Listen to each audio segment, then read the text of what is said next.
we think that Tara Reade is going to be on this program soon. She has said that she was considering us. I think it was a little stronger than that. But it didn't happen. All of a sudden, she just cut contact with us, and we think it's because she was, made a deal with Megyn Kelly, so she couldn't talk to us and tell us anything until that news came out.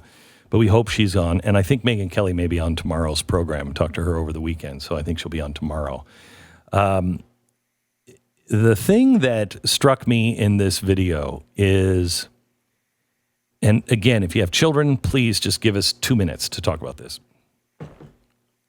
The thing that struck me was the fact that Megyn asked a question, and you don't normally ask a question if you don't know the answer.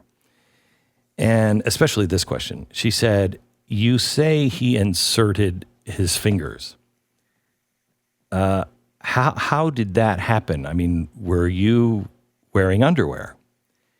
And she got embarrassed and squirrely. And she said, well, it wasn't hard for him to do that. And so Megyn kind of drew back and was like, oh, so were they crotchless panties? What was it you were wearing? And she said, they were just very little. And she said, I was going to my boyfriend, his place afterwards, and we had made plans. And so I was wearing something that wasn't very much.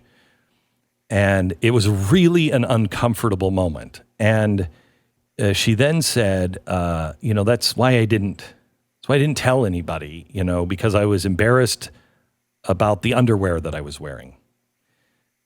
To me, that's bizarre if you're making that up, because that immediately goes to where all of the Me Too people say you can't go to, and that is, look at the way she was dressed. Oh, she was probably, a hussy. She wanted it. She was wearing a special lingerie and blah, blah. All of that stuff is garbage. But why would you insert that into your story at this point, knowing that that's what an adversary would say about you? You don't add that. You don't add that. I don't know. He just did it. Okay. Does that make sense to you, Stu? It just seems such an odd thing to throw in. Yeah.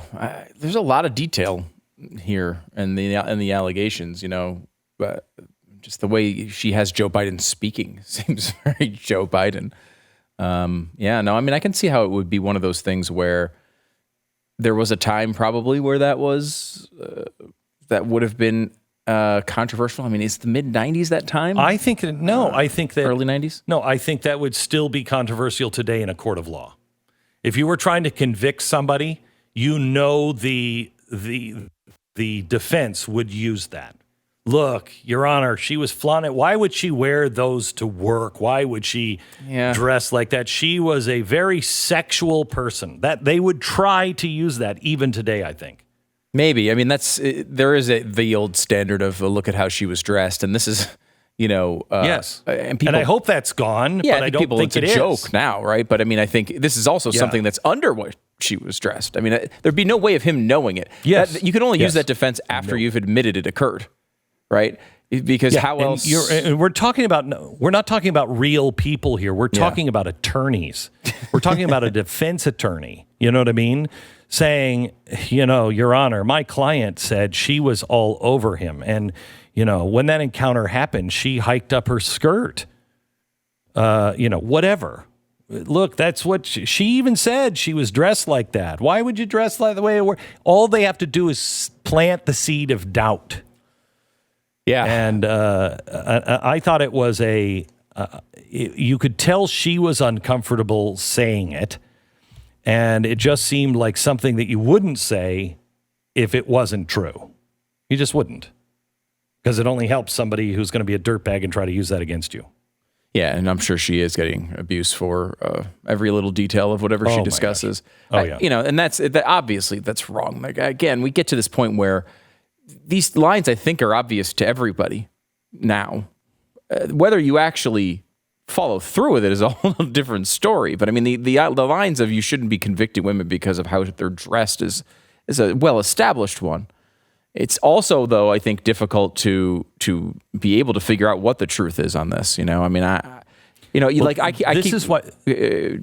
keep coming back to the way Biden was talking afterwards. And she has him saying these things that are kind of quick, rapid fire. They all disagree with each other. They all sort of have different emotional approaches. Within a 10-second period, he rattles off a bunch of stuff that just sounds so Joe Biden that it's hard to imagine it didn't happen.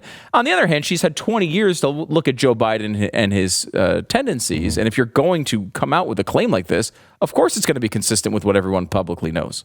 Right? It wouldn't make no sense if it wasn't. So this is important because Joe Biden's not just your average Joe and not just a guy running for president. Joe Biden is a guy who came up with the Title IX standards.